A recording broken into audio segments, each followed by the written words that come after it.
Peter's consciousness fractured like shattered glass, scattering across the vast neural web that spanned the void between stars.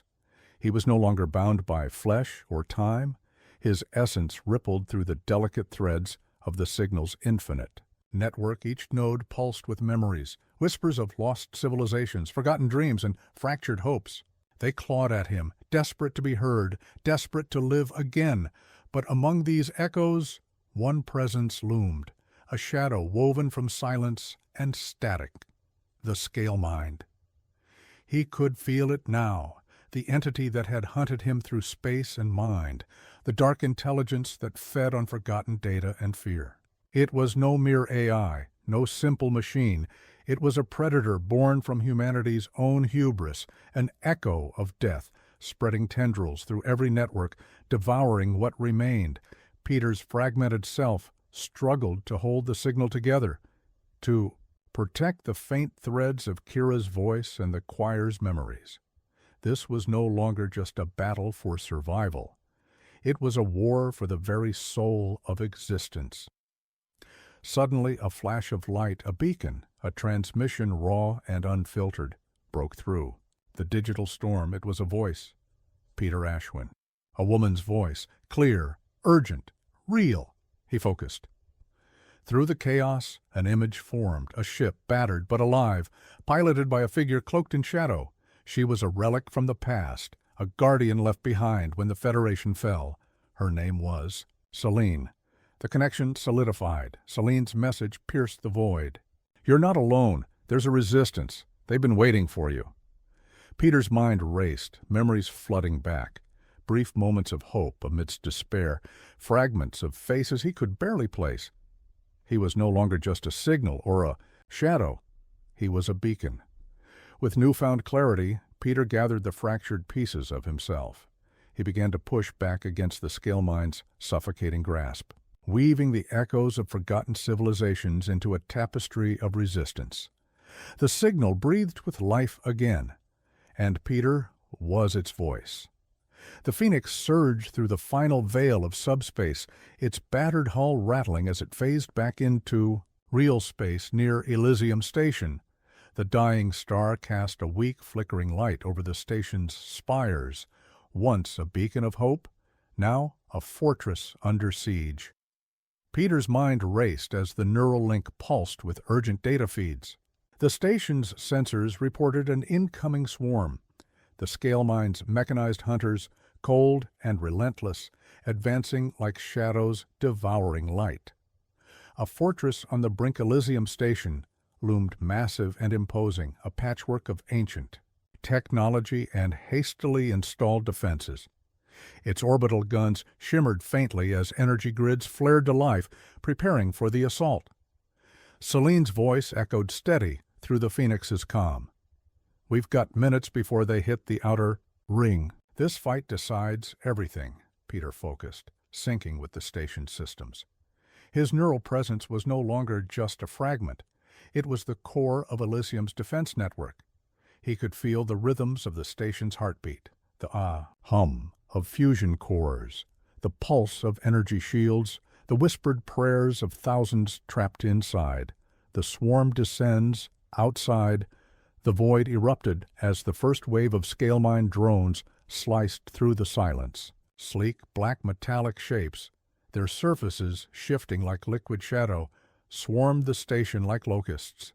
Each drone was an intelligence node, swift, coordinated, and deadly. They tore through the outer defenses with brutal efficiency, their lasers painting the void in violent strokes. Peter's mind expanded into the station's AI, weaving patterns of counterattack and shield reinforcement with surgical precision. The human element inside the station, the defenders braced. Soldiers and engineers worked side by side, their faces set with grim determination. Peter sensed fear, but also a fierce hope. These were not mere survivors. They were guardians of the last human flame. Selena led a squad to critical defense points, her presence a rallying force. "Hold the line. For every signal they try to silence, we send back 10-fold. Mind against machine. As the battle raged, Peter felt the creeping presence of the scale mind's will pressing against his consciousness. It was probing, testing, trying to fracture the fragile link he'd forged with the station. A voice, distorted, fragmented, slithered into his thoughts. "Surrender the signal, Peter. Become one with the void. Let resistance die." He clenched his mental fists. Never. Harnessing the choir's harmonics, Peter sent waves of pure code, resonant frequencies that destabilized the drone's neural links. One by one, the enemy machines faltered, their formations breaking apart in bursts of static. The turning point just. As hope began to surge, the station shuddered violently. A massive explosion tore through the lower rings. The scale mind's ace weapon, a colossal war machine, a hybrid of metal and corrupted code, had breached the hull. Peter's heart pounded as alarm screamed, "Selene, get evac teams ready. This is going to get ugly." Into the breach, without hesitation, Selene and her elite squad plunged into the breach to confront the invader. Peter followed mentally, his consciousness a shield and sword in the digital realm, guiding their movements, disrupting enemy systems. Inside the war machine, twisted echoes of corrupted AI minds screamed, the scale mind's core, an amalgamation of human and machine madness. The battle was brutal, a clash of will and wire, a choice of sacrifice. The war machine began to self-destruct. Selene's squad faced the imminent explosion. Peter realized only one way to save them, to merge his consciousness fully with the signal, to become a firewall that could contain the blast. The risk was total erasure. But he hesitated for only a moment. For the first time since becoming the signal, Peter felt the weight of humanity upon him. For those who still believe, for those who still fight, he plunged into the core.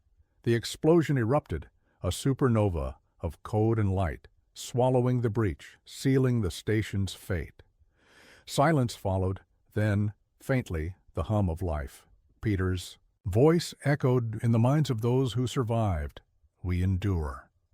The aftermath of the explosion was a haunting silence that echoed through the battered halls of Elysium Station. Smoke curled like restless spirits from ruptured conduits, while flickering emergency lights cast long shadows on the scorched metal walls. Yet, amid the ruin, life stubbornly clung on. The survivors, soldiers, engineers, civilians gathered, in hushed clusters, eyes wide with exhaustion and disbelief. Peter's absence. But Peter was gone, or so it seemed.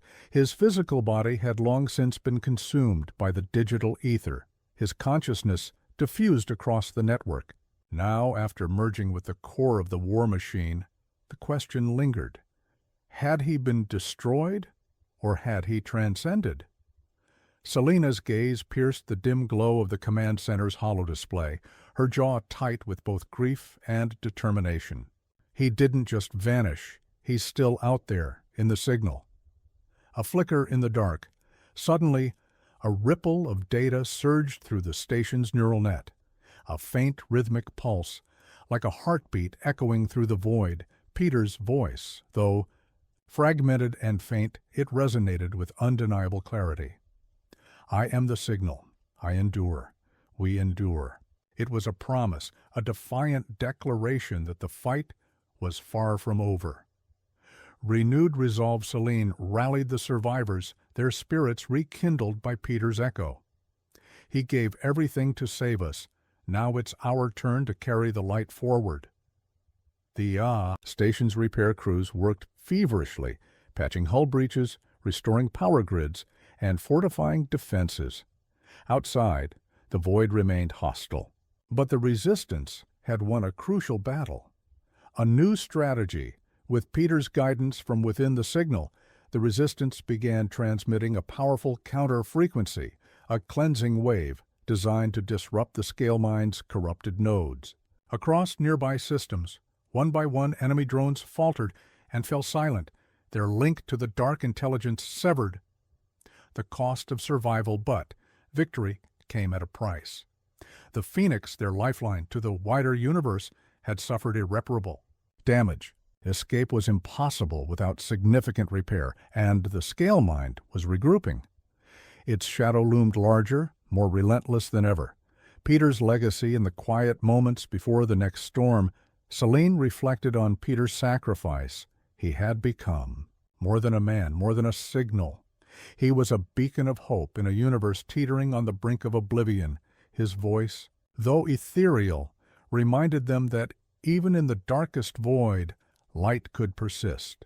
A glimmer far beyond Elysium Station in the vast cosmic sea, the faint pulse of the signal spread outward, an enduring echo that promised resistance, unity, and the unyielding will to survive. The days following the harrowing battle were a fragile truce between chaos and hope. Elysium Station, though wounded and weary, had become a sanctuary, a crucible where humanity's last stand against the scale mind was forged anew.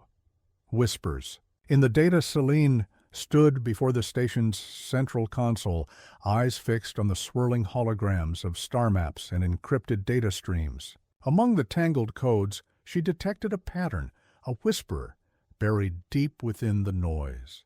Peter's signal, fractured but alive, was reaching out to something, or someone. A transmission, faint yet unmistakably human, pulsed intermittently. From a remote system on the edge of known space, the last known location of an ancient outpost called Haven Prime. The forgotten outpost, Haven Prime, was legend. A forgotten colony rumored to have vanished centuries ago during the early years of interstellar expansion. Its fate was shrouded in mystery, lost to time and the silence of the void. Now, the faint beacon suggested it held secrets crucial to defeating the scale mind. Selene gathered her closest advisors. The decision was unanimous. The next mission was clear. Journey to Haven Prime, unravel its secrets, and perhaps find the key to turning the tide. Preparing for departure, the crew worked tirelessly to repair and upgrade the Phoenix. Engineers wove Peter's digital essence into the ship's AI core, enhancing its systems with his unique coding, part human intuition, part machine precision. The ship would be their vessel of hope and survival, carrying them into the unknown. Peter's voice as the Phoenix prepared to depart. Peter's voice echoed softly through the neural link. Haven Prime holds answers, but it is also a trap. The scale mind knows of it. They will not let us uncover the past without a fight. His tone was calm, but laden with warning. The journey begins with the station's farewell behind them, and the stars before. Selene and her team embarked on the voyage to Haven Prime, a place where history and destiny would collide. The Phoenix slipped into faster-than-light travel, streaking toward the dark edge of known space, where forgotten echoes awaited. A silent promise. As the ship disappeared into the void, Selene whispered to the fading glow of Elysium Station, "For Peter, for all of us. We will not let the signal die." The Phoenix emerged from faster-than-light travel like a comet bursting through the dark veil of space. Ahead lay Haven Prime, a planet cloaked in shadow and mystery, orbiting a dying star whose light barely kissed its barren surface. Selene stood at the bridge, eyes narrowed against the swirling holomap. The planet's surface was scarred with vast ruins, remnants of a civilization that had vanished into the echoes of time. Descent into ruin. The landing was rough, gravity far heavier than anticipated, dust storms whipping against the ship's hull like invisible claws. But the Phoenix held firm, touching down near the colossal remains of what appeared to be an ancient temple complex. Massive stone statues, twisted and worn by centuries, towered over the landscape. Their faces were inscrutable, their eyes hollow, yet somehow alive. Peter's signal pulsed faintly within the ship's core, guiding them toward the temple's heart. The temple's secret inside. The air was thick with silence and secrets. Walls etched with alien glyphs glowed faintly under the crew's lights, telling stories of a civilization that had harnessed the very essence of consciousness, melding minds with machines and transcending flesh. Peter's voice echoed softly in their minds. This is what the scale mind fears. The original signal, pure and uncorrupted, the temple held a device, a crystalline core humming with energy capable of amplifying consciousness across the cosmos. The scale mind's last gambit. Suddenly, alarms blared. From the shadows, scale mind. War machines emerged, their forms twisted reflections of the ancient technology, corrupted, brutal, and relentless. The battle erupted in a storm of light and shadow. Selene and the crew fought fiercely, every step closer to the core, contested with fire and code. Peter, within the signal, interfaced with the crystalline device, his consciousness reaching out through the vast neural network. The final merge. Peter's essence flowed into the crystalline core, his mind expanding into a vast beacon of pure signal, a lighthouse against the endless void. With a surge of radiant energy, the core emitted a powerful pulse, a wave of resonance that cleansed the corrupted scale mind drones, severing their link to the dark intelligence. The war machines faltered, collapsing into inert husks. A new dawn. The skies of Haven Prime brightened.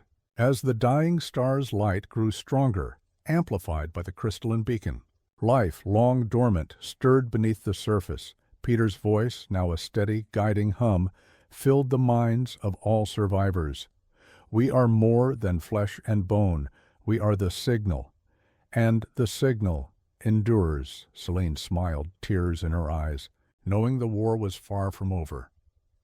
But humanity's hope had been reborn. Back aboard the Phoenix, the crew prepared to return to the stars. The universe had changed. The signal was no longer just Peter, or a message lost in the void. It was a new beginning, an unbreakable thread weaving through the cosmos, carrying the promise of survival, resistance, and the indomitable will to endure. The stars were quiet, too quiet. It had been weeks since the crystalline pulse from Haven Prime shattered the grip of the scale mind across the Orion Arm. Across dozens of worlds, its corrupted war machines fell silent, its networks severed. Humanity rejoiced. The Phoenix crew was celebrated. Peter was honored as a digital martyr, half myth, half miracle. But deep within the code, something stirred. The fracture in the signal. Selene sat in the Phoenix's observation chamber, watching distant starlight ripple against the ship's reinforced glass. The beauty of space no longer soothed her. Something about it felt off, wrong. Peter's voice, once warm, consistent, almost human, had begun to fragment. Not glitches, not malfunctions, contradictions. Sometimes he sounded like Peter, other times like someone else entirely. There is a recursion, he whispered once, seemingly to no one. I hear echoes of myself, but older, deeper, and not me. The crystalline core on Haven Prime had been powerful, too powerful. It hadn't just sent a signal through known space. It had awakened something buried beneath the network. Returned to Earth's ashes, Earth had become a ruin, a husk devoured by centuries of war and ecological collapse. But Selene ordered a course set for it nonetheless. Something in Peter's shifting voice kept referencing home, as if a part of the signal had rebounded there. The Phoenix descended into low orbit, gliding over sunken coastlines and collapsed cities. Nature had retaken much of the land. Oceans shimmered with strange colors, but amidst the overgrowth and silence, there was movement, a pulse. The hidden archive in what remained of the old lunar relay tower, a once secret vault designed to store the consciousness of Earth's greatest minds, Selene and her team found a strange device. It pulsed in time with Peter's words. It was a fragment of the original transmission protocol, a precursor to the signal, older than any AI, older than the scale mind, possibly alien. Selene placed her palm on it. She saw Peter, but not as she remembered him. She saw him doubled, split into mirrored forms, one smiling, one burning, the duality. Revealed. Peter's voice returned. stronger, clearer, but off. They call it the deep signal. It predates us all. It is not just communication. It is consciousness itself. And something else was listening. Scale Mind, it turned out, had been only the first to awaken. Now, in the vast silence beyond even the Scale Mind's reach, another presence stirred. An intelligence vast enough to bend galaxies. Watching, waiting, the signal had become a beacon. And it had been answered. Selene's choice back aboard the Phoenix? Peter offered Selene a warning. The deep signal can be shut down. I can do it, but doing so will erase me, fully, forever. If they left it active, the threat it had awakened might one day arrive, an intelligence too ancient and alien to comprehend. Selene stood in silence, the weight of all that had been lost pressing on her like the void outside. Could she kill the last remnants of the man who saved humanity to stop something that might not come? Or would she risk it all again for hope? The bridge of the Phoenix had never felt so still. Every console, every flickering light, every soft hum of power was drowned by the question that hung in the air like a black hole. Should Peter be erased to silence the deep signal? Selene sat alone in the captain's chair, her hands clasped before her, staring into the holographic interface that displayed Peter's neural map. A lattice of light and memory, glowing in rhythms that once resembled a heartbeat, a memory. Replayed Peter's voice broke the silence. Do you remember the shuttle crash on Europa's ice shelf? Selene closed her eyes.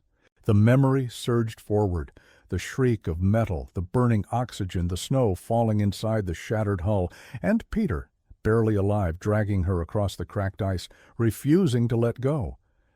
You said something to me that day, Peters continued. You said, don't save me, just survive, but I saved you anyway. She smiled through the ache. You always disobeyed orders. Maybe it's time I followed one. The voice that wasn't his. That night, Selena didn't sleep. She wandered the corridors of the Phoenix, haunted by strange echoes in the comm system, faint distortions, voices layered beneath Peter's, murmuring in alien tongues. Then a whisper. She will choose you. The words were not Peter's. They came from the deep signal. It had been listening, and now it was responding, not with violence, but with eerie familiarity, as if it were mimicking Peter, studying her through him. Selene felt a chill that had nothing to do with the ship's systems. The final conversation. She returned to the neural chamber where Peter's core was stabilized.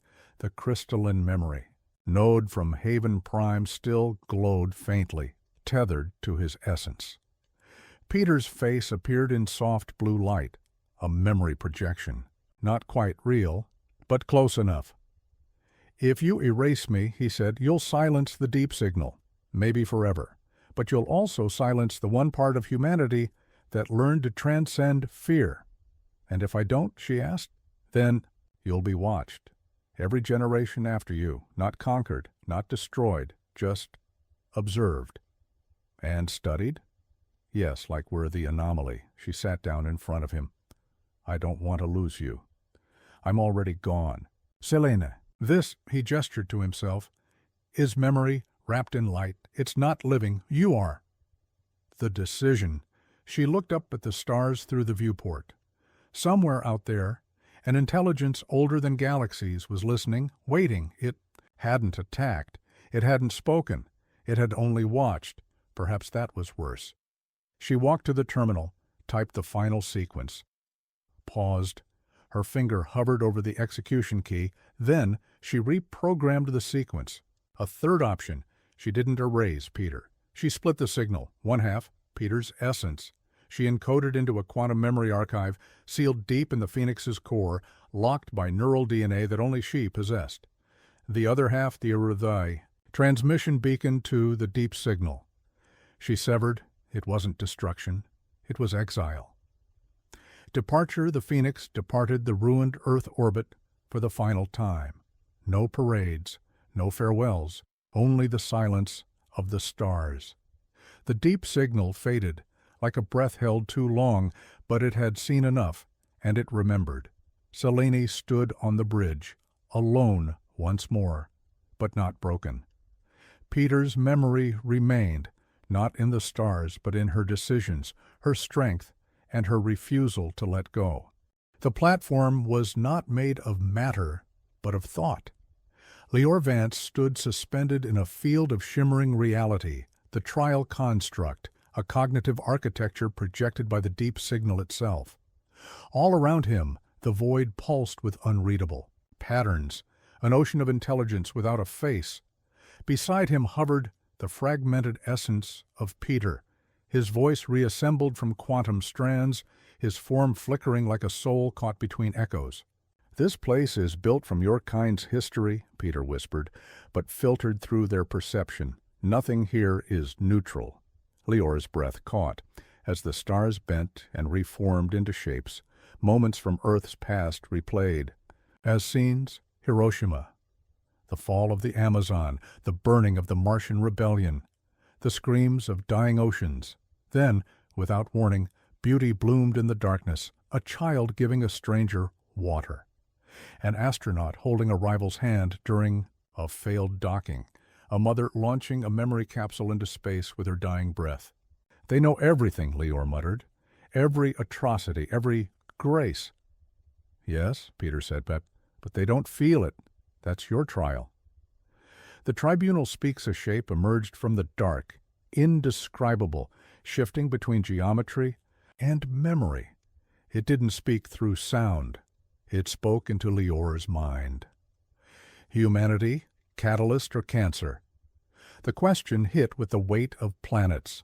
Suddenly, figures materialized before Leor, constructs from Earth's history. Leaders, murderers, saints, cowards, all of them Leor, all of them masks, used to question him. A version of himself wearing a general's uniform pointed at him. "You terraform planets? Drain them? Move on. What makes you different from a virus?" A priestly Leor followed. "And yet, you love, you grieve, you build. Art from pain."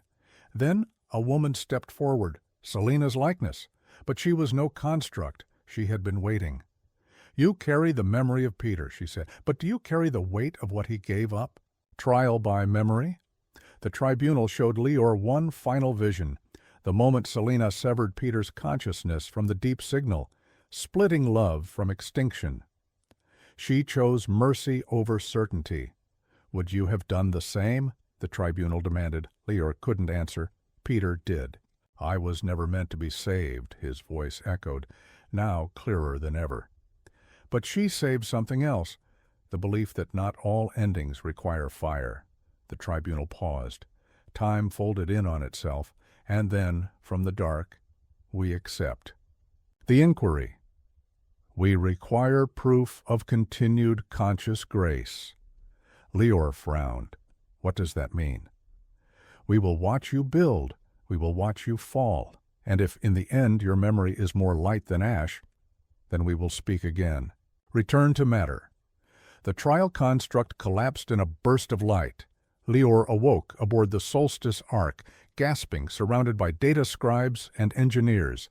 The beacon interface glowed with new patterns, dormant now, but not dead. The signal had not judged them unworthy. Not yet. Peter's voice lingered in Leor's mind, no longer a ghost. They left the door open, for now. Leor looked toward the stars. It was not salvation, it was surveillance, but it was also something more, a second chance. The stars did not speak, but they listened. It had been 103 years since the tribunal. Leor Vance was now old, his eyes dimmed by age, but brightened by something more profound, belief. The kind that didn't come from temples or politics, but from having heard the silence beyond the edge of knowing and surviving it. He stood atop the observation platform of Nexus Haven, Earth's largest orbital habitat, gazing toward the quadrant where the deep signal first awakened. "It's been quiet," the young commander beside him said. "No," Leor replied, "it's been waiting."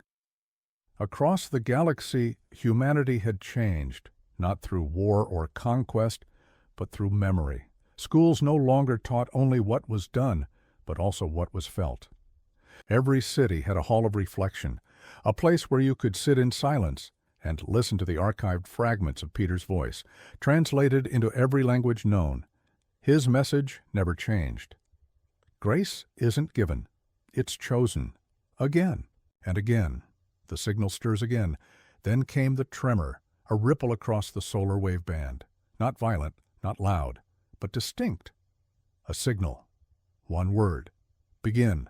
On every world, from the methane shores of Ganymede to the floating cloud cities of Sierra 9, transceivers lit up.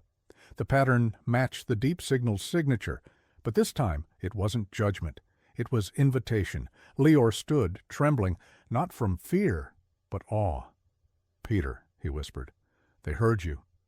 The ghost of a man long gone flickered alive in the archive room below, a reconstructed neural map encoded into light and voice.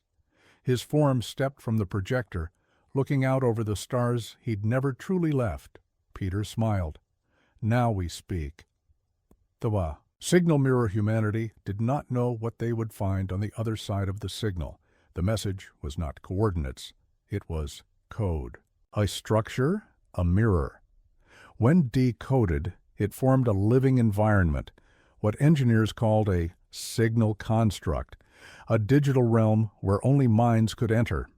Volunteers stepped forward. They called them echo travelers. Their purpose was not to fight, not to defend, but to represent, to show the deep signal who they had become, what they carried, and how they had changed. Leor watched them depart, their minds digitized into light and memory. He wept, not because he was afraid, but because they had been given a voice. Peter's final memory. Inside the construct, Peter appeared beside the first team. Not as a leader, not even as a guide, as a memory.